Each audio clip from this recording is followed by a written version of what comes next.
Yun. Dalawa ang nano ko. Nalagyan ko ng mantika. Yan. Lagyan ko ng tissue. Maganda gamitin. Kasi wala siyang usok. Tsaka madali siyang pasen. Tsaka hindi masakit sa mata. Yan na. Nakasaksak na dalawa. Papower on na natin. Yan. Paapuyin ko na. Yan. Mas maganda may ganito kayo. Para maganda yung ano niya, buga. Yan. Tapos kailangan nyo rin ito at saka itong pangtanggal ng dumi dyan, tsaka ito pantusok para sa papel na mapaso. Tsaka number 1 ito. Ngayon paandarin na natin. Simulan ko yung una. Yan na. Tsaka itong pangalawa. Yan. Yan na. Starting ngayon. Starting ko na. Patak-patak lang. Ganyan, no? Tsaka ito rin. Simulan ko na. Patak-patak lang din. Yan. Yan lang.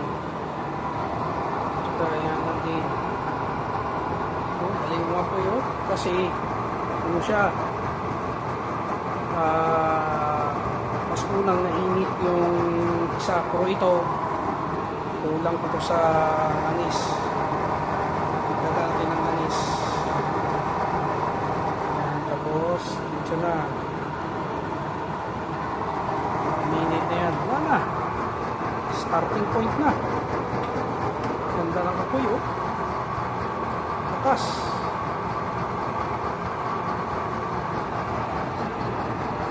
Ano agad?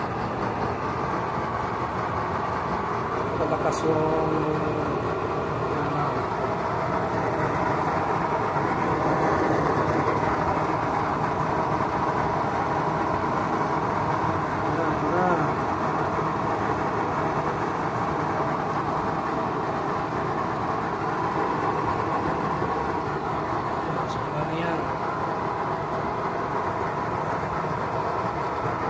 maganda ka po yan. Ito, lakas o. Mahaba ang musil niya.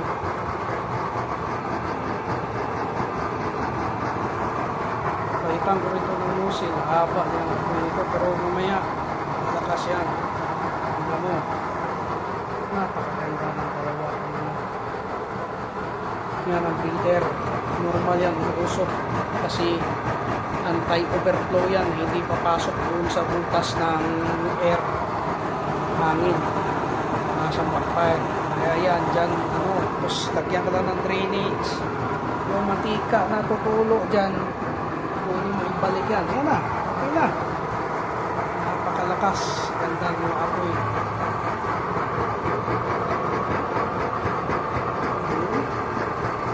Patayin na natin kasi subok lang naman to eh.